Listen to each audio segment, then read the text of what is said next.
Bonjour à tous, de nouveau ensemble, afin de pouvoir continuer dans la lumière de la parole de Dieu, qui est essentielle, très important pour nous, sous cette nouvelle alliance. Comme nous avions commencé dans la première session, les mélanges que le chrétien peut faire de l'ancienne et de la nouvelle alliance, et nous voulons pouvoir continuer et élaborer un peu plus profondément sur ce sujet. Et comme nous savons que le mélange, normalement, que ce soit dans le domaine naturel ou spirituel, prenons la nourriture, quand on fait un mélange, ce n'est pas propice, que ce soit pour notre corps, mais aussi pour notre esprit. De ce fait, le mélange n'est pas à conseiller. Et souvent, le chrétien évite de faire des mélanges au niveau naturel, physique, mais ne prend pas cas du mélange dans l'esprit. Alors, le mélange de l'ancienne alliance et de la nouvelle alliance peut être néfaste pour le chrétien à cause de la présence de la loi dans l'ancienne alliance. Elle va tuer. La parole nous dit que la loi tue, mais l'esprit qui donne la vie. Cet élément d'obligation, cet élément d'imposition tue l'œuvre de l'esprit, tue l'esprit de la grâce de la nouvelle alliance. Et nous devons être avertis de cela et ne pas nous laisser aller dans ce mélange, mais tout au contraire d'avoir plus de lumière que Jésus nous libère. L'ancienne alliance et la nouvelle alliance, deux alliances que nous avions dit la première fois, qui sont totalement séparées et qui ne sont pas reliées l'une à l'autre, et ça se retrouve dans deux époques différentes pour deux buts différents. Peut-être nous pourrons lire dans Hébreux chapitre 7, versets 11 à 14.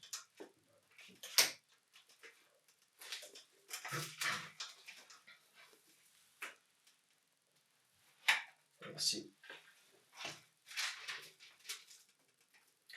Alors, l'auteur aux Hébreux nous dit: si donc la perfection avait pu être atteinte par le sacerdoce lévitique, car c'est sur lui que repose la loi donnée au peuple, quel besoin y avait-il encore qu'un autre sacrificateur paraisse selon l'ordre de Melchizedek et non pas selon l'ordre d'Aaron?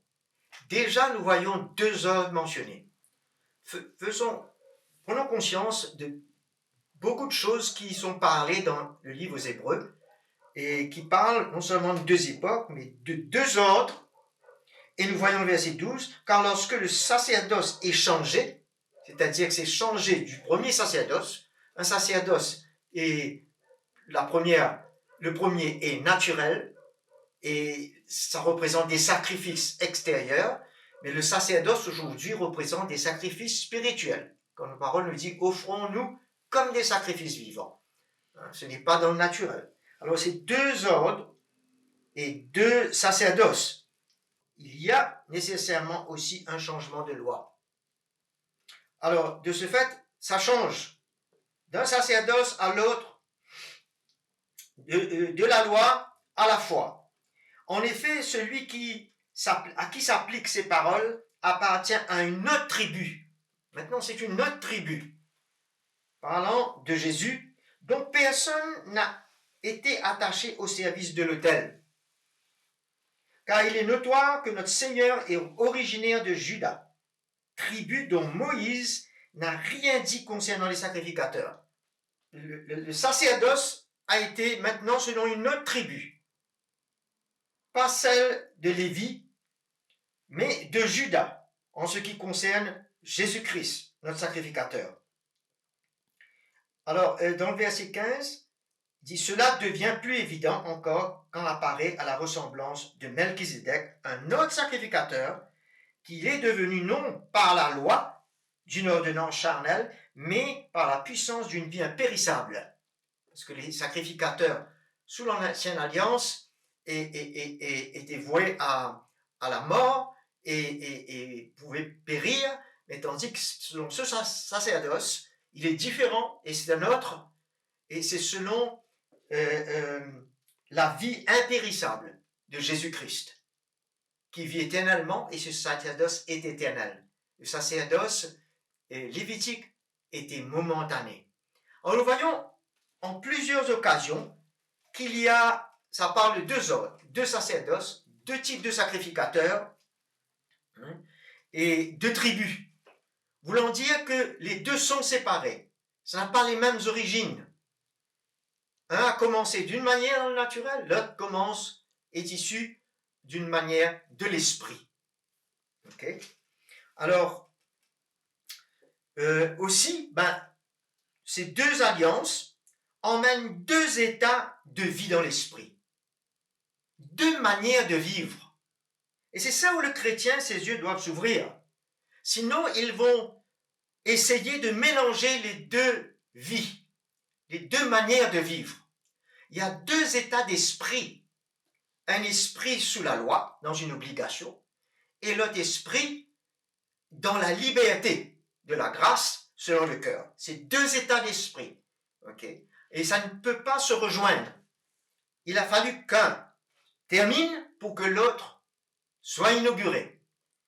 Okay? Et de ce fait, on ne peut pas les ramener ensemble, on ne peut pas les mélanger. Okay? Alors, nous allons voir dans Galates chapitre 4, alors, les deux états emmènent deux styles de vie, un selon l'esclavage et l'autre dans la liberté. Galates chapitre 4, le verset 22. Paul nous dit, car il est écrit qu'Abraham eut deux fils, un de la femme esclave et un de la femme libre. Il y a toujours les deux parties là, qui se présentent. Mais celui de l'esclave fut engendré selon la chair, c'est naturel, et celui de la femme libre en vertu de la promesse, qui était une promesse de Dieu par l'Esprit à Abraham. Verset 24, il y a là une allégorie. Il compare toujours là, deux alliances, car ces deux femmes sont deux alliances, l'une, celle du mont Sinaï, enfante pour l'esclavage. C'est Agar. Agar, c'est le mont Sinaï en Arabie. Et elle correspond à la Jérusalem naturelle, actuelle, du peuple d'Israël. Car elle est dans l'esclavage avec ses enfants.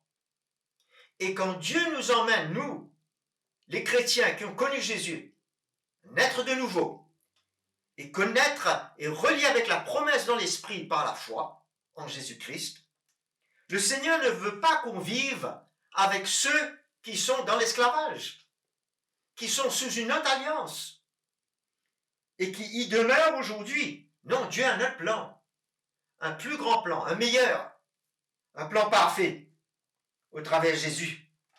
Alors il dit, mais, pourquoi? Parce que ça compare avec Agar, qui est une autre alliance, un Sinaï.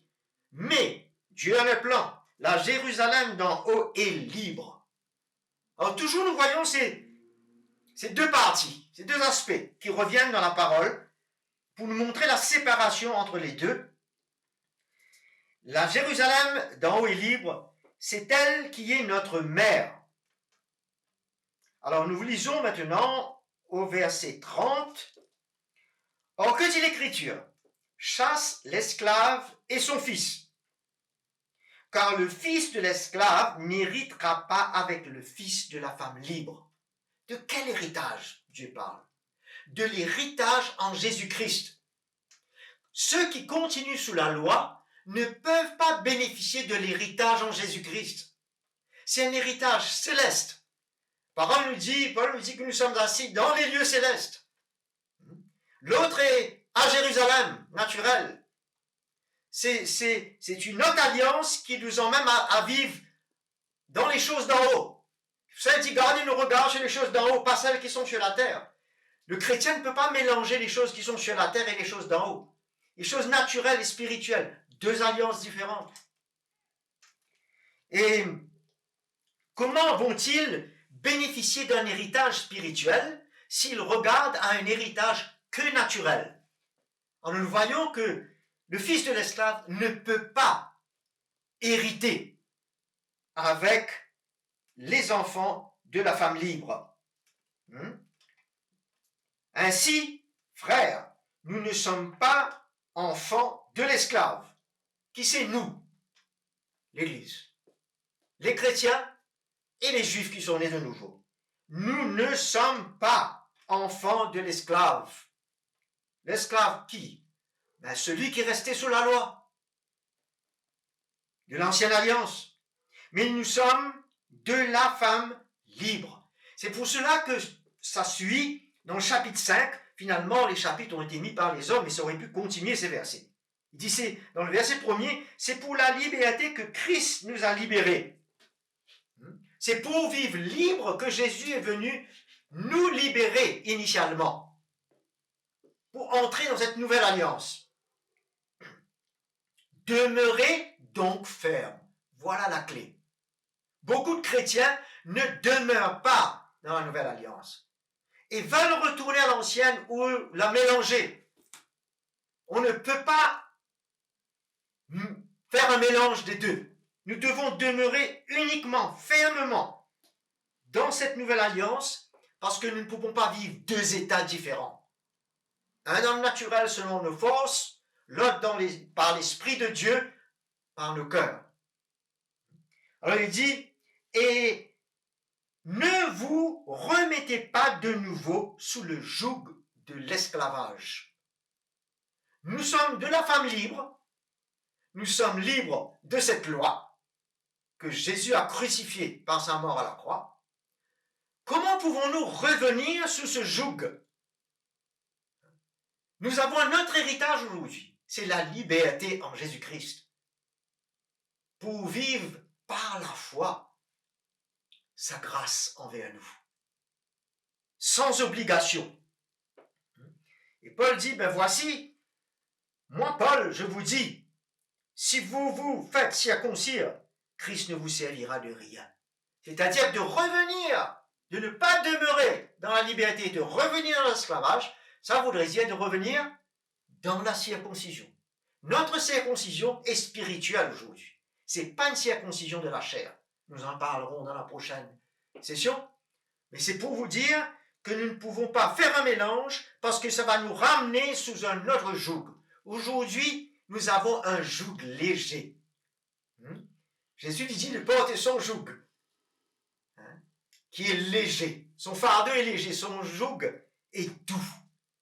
C'est à cause de la grâce que nous portons au travers de cette alliance, qui rend cela léger.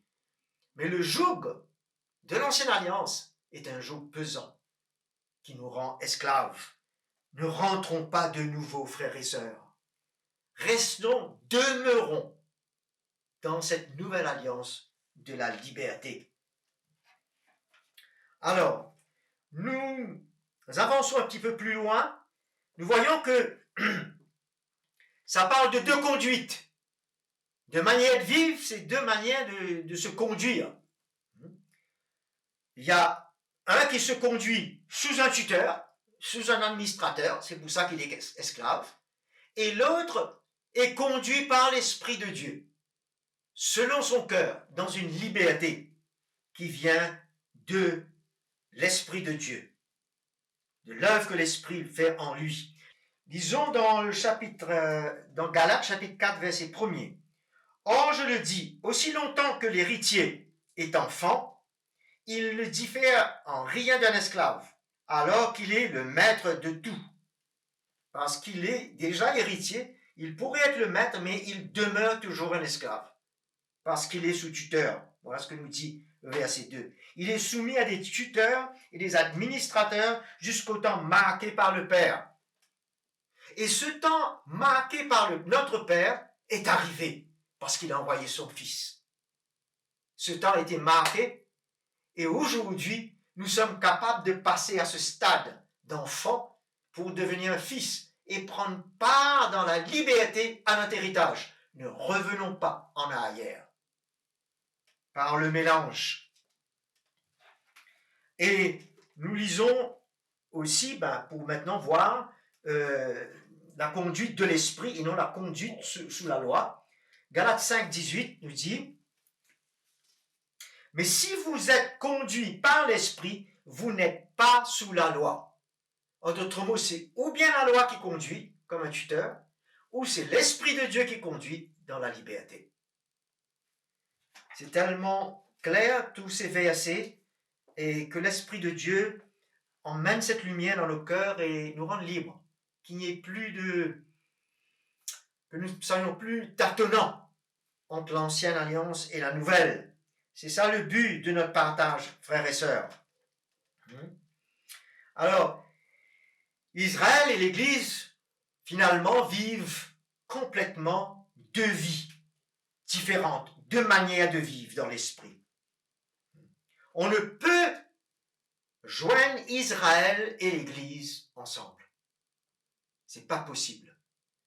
Un est dans le naturel, l'autre est dans l'esprit. Et même contient des Juifs qui sont nés de nouveau dans l'esprit aujourd'hui. On ne peut pas les rejoindre. La seule manière qu'ils se rejoignent, c'est en Jésus-Christ. Mais les deux alliances ne peuvent pas se rejoindre. Alors, nous voyons que malgré que la nouvelle alliance est un accomplissement réel aujourd'hui dans l'esprit de ce qui était l'ombre des choses à venir, l'image de ce qui avait été présenté sous l'ancienne alliance est accompli aujourd'hui, malgré que c'est comme cela, mais nous ne pouvons pas la vivre aujourd'hui. Ça a été un accomplissement dans Hébreux chapitre 8, verset 5. Ceci célèbre un culte qui est une image et une ombre des réalités célestes. Aujourd'hui, ce qui est céleste est venu. Nous sommes assis dans les lieux célestes aujourd'hui. Nous ne pouvons pas vivre selon l'ombre qui est sur terre ici, qui a passé. Ainsi que Moïse en fut divinement averti quand il allait construire le tabernacle. Regarde, lui dit Dieu, tu feras d'après le modèle qui t'a été montré sur la montagne. Ce modèle était un modèle dans le naturel. Mais quand Dieu parle à Paul sous la nouvelle alliance, et Paul dit, j'ai posé en vous, 1 Corinthiens 3,10, le fondement, par l'onction de Dieu dans sa vie.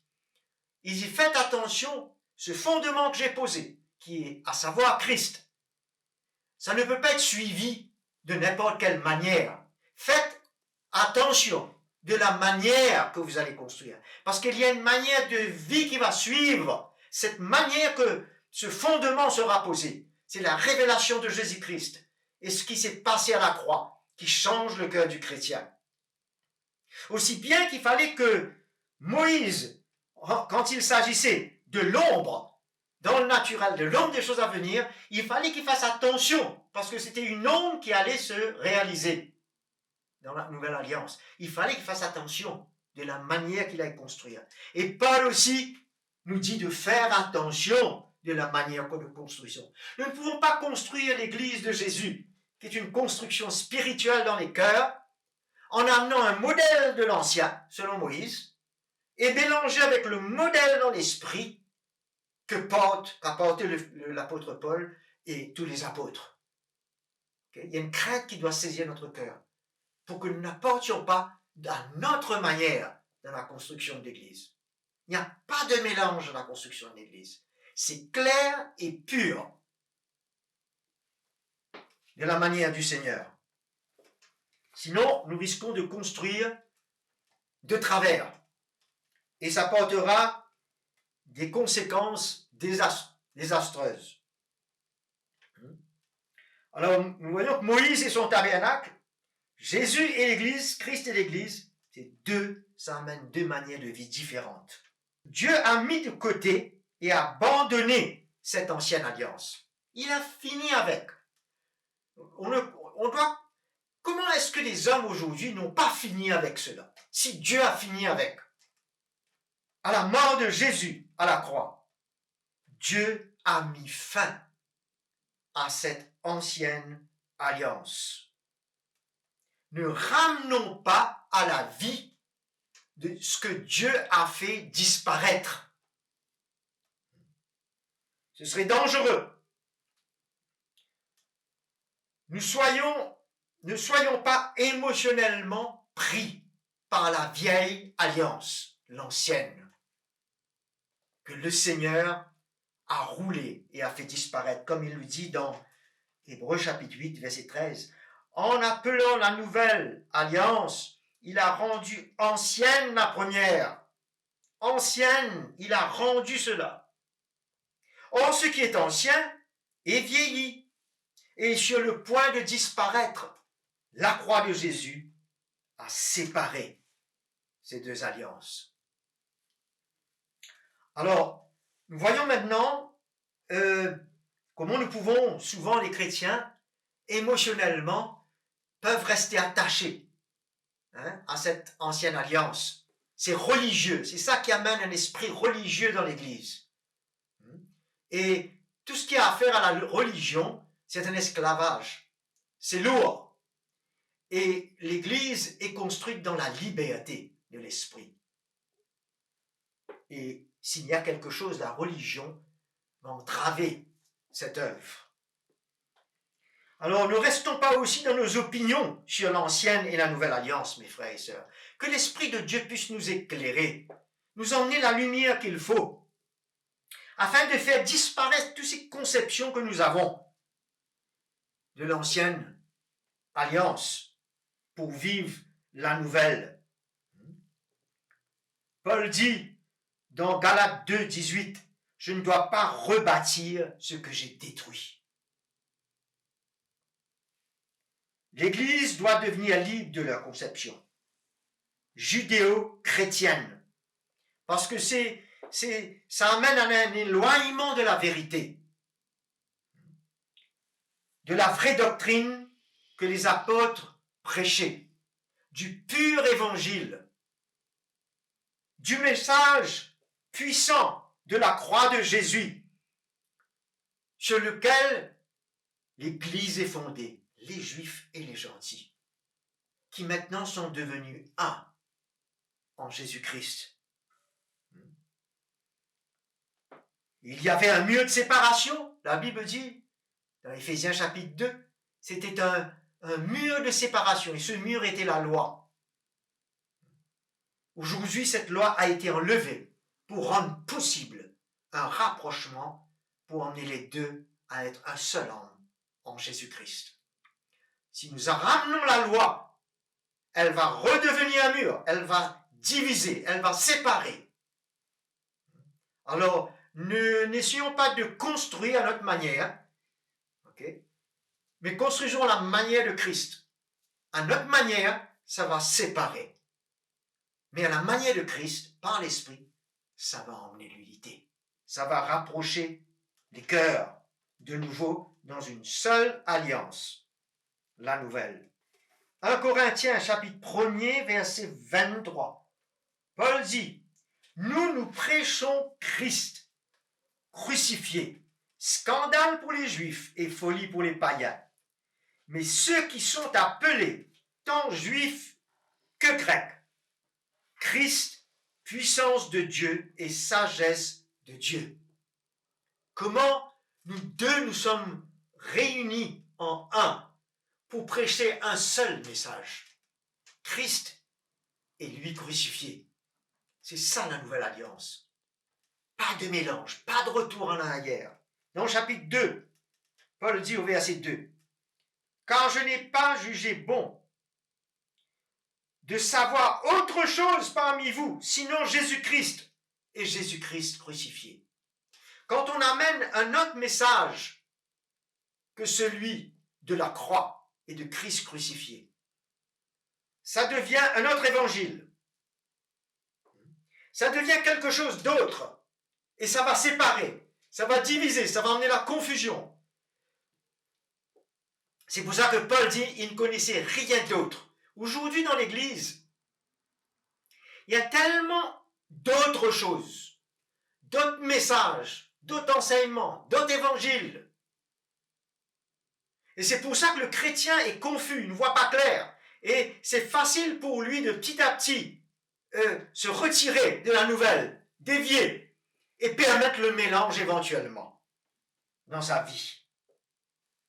Nous voyons que les Juifs et les gentils sont appelés à être dans une seule alliance.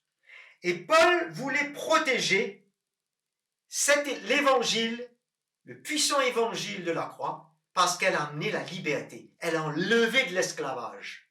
Elle établissait le chrétien dans son héritage, dans l'esprit.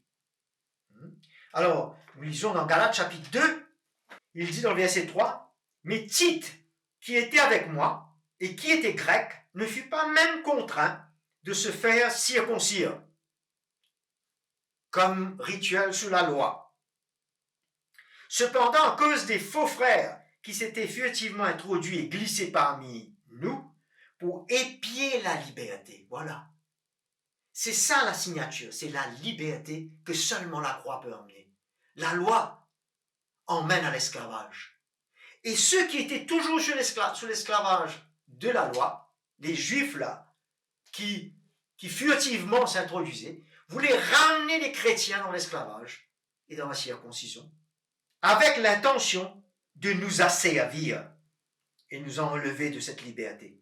Nous ne leur avons pas cédé un seul instant par soumission, afin que la vérité de l'évangile de la nouvelle alliance soit maintenue parmi vous. C'est tellement sérieux que nous demeurons dans la nouvelle alliance, que l'esprit de liberté soit maintenu dans l'Église, pour ne pas retourner dans l'esclavage. Alors nous voyons que nous ne pouvons pas mélanger la loi et la grâce. C'est deux époques différentes. C'est une vie selon la loi, dans un esprit de loi. Nous verrons ça à la prochaine session. Et l'autre, c'est un esprit de grâce. Sous la nouvelle alliance, par l'esprit de Dieu, notre cœur parle. Nous voyons la valeur de lire notre Bible, de prier, de jeûner, de cœur, sans obligation. Parce que la minute qu'il y a un esprit d'obligation qui rentre en jeu, quand nous ne le faisons pas, nous nous sentons condamnés. Le manque de révélation de la croix dans l'Église, au travers du ministère apostolique, fait que beaucoup de chrétiens s'éloignent de la vérité. Non seulement que ça va les mélanger et les détruire, mais ils n'arrivent pas à construire l'Église dans l'esprit, à la manière de Dieu. C'est pour ça que moi j'encourage l'Église et tous les serviteurs de Dieu de sincèrement rechercher l'onction apostolique pour emmener la lumière de cette fondation qui est la croix de Jésus. Jésus-Christ et Jésus-Christ crucifié. Afin que la révélation de ce message vienne saisir nos cœurs, nos vies, afin que nous vivions dans cette liberté, que nous puissions ensemble construire l'Église dans la liberté et épargner le chrétien de l'esclavage. Que le Seigneur vous bénisse. Nous vous verrons dans la prochaine session. Merci.